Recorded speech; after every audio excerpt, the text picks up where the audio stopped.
21/2/2024 की first shift का session है जीएस का।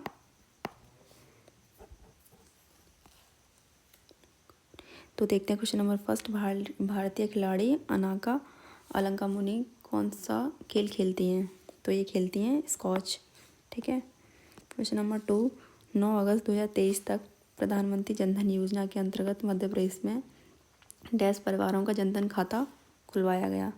तो 100%। ठीक है। सापेक्षता का सिद्धांत के साथ डैश ने भौतिकी के परिदृश्य को बदल दिया। इस सिद्धांत ने क्वांटम यांत्रिकी के सिद्धांत को डिज़ाइन करने में प्रमुख योगदान दिया।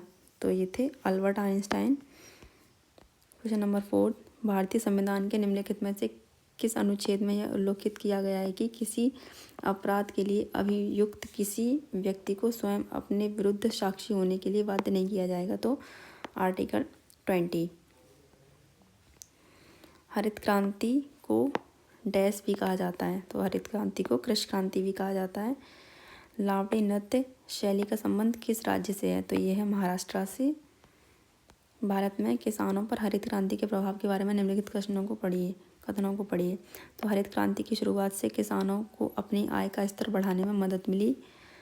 कृषि उत्पादकता में सुधार हेतु किसानों द्वारा अपनी अधिशेष आय का पुनः निवेश किया गया। तो ना तो फर्स्ट सही है और ना ही सेकंड। 2011 की जनगणना के अनुसार निम्नलिखित में से किस राज्य में महिला साक्षरता दर सबसे कम थी? तो वो थी राजस्थान में महिला साक्षरता दर सबसे कम थी। भारतीय संविधान का निम्नलिखित में से कौन सा अनुच्छेद भारत में वित्त आयोग से संबंधित है? तो आर्टिकल 280 वित्त आयोग से संबंधित है।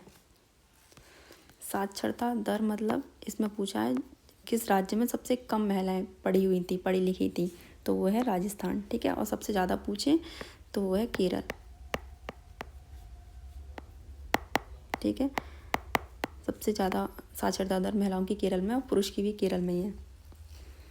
दिलीप ट्रॉफी का संबंध किससे है? तो वो है क्रिकेट से। हर्षवर्धन का राजवंश कितने विशिष्ट प्रकार के प्रदेशों में विभाजित था? 2 प्रकार के। निम्नलिखित में से कौन सा भारत में नृत्य के लिए दिया जाने वाला सर्वोच्च पुरस्कार है? तो संगीत नाटक अकादमी पुरस्कार। ये इंपॉर्टेंट क्वेश्चन है। महाराष्ट्र सरकार द्वारा शुरू किए गए उद्योग रत्न पुरस्कार से किसे सम्मानित किया गया? तो रतन टाटा जी को सम्मानित किया गया था।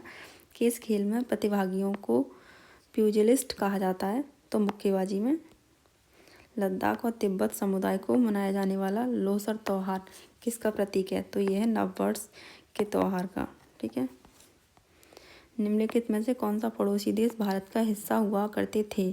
तो पाकिस्तान और बांग्लादेश ये भारत का हिस्सा हुआ करते थे। ठीक है। किस राज्य के मुख्यमंत्री ने राज्य की महिलाओं को सशक्त बनाने के लक्ष्य के साथ साथ